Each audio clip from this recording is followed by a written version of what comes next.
তুমি আমার কথা রাখো নাই। তুমি রেখেছ কাউয়া কাদিরের কথা। কিন্তু হাঁটু আপাকে আমি বলব, "হাঁটু আপা, তোমার আর দরকার নাই বাংলাদেশে আসার। ভারতে আছো সেখানেই থাকো। এদেশে আসলে তোমাকে ফাঁসি দিবে। এটা আমি সহ্য করতে পারব না হাঁটু আপা। তোমাকে অনেক ভালোবাসি। তোমাকে আমি অনেক বুদ্ধি দিয়েছিলাম, অনেক পরামর্শ দিয়েছিলাম। তুমি আমার কথা রাখো নাই। তুমি রেখেছ কাউয়া কাদিরের কথা।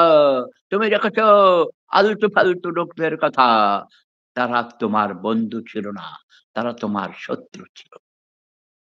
এখনো তোমার হুঁশ আসে নাই। তুমি চাটুকার দালালদের কথায় তুমি নাচো।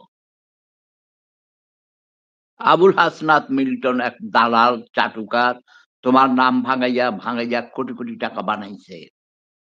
সে ভণ্ড, মিথ্যুক, প্রতারক, চাটুকার দালালদের কথায় তুমি তাদের ফার্মপট্টিতে তুমি খুব ফুলে যাও, তাই না?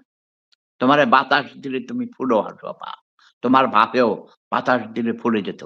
তাই তোমরা নিজেরা নিজেদের শত্রু। নিজেকে ধ্বংস করেছ। বাঙালিদের শত্রু বাঙালিরা নিজেই। আওয়ামী লীগের শত্রু আওয়ামী লীগ। আওয়ামী লীগের অন্য শত্রুর দরকার নাই।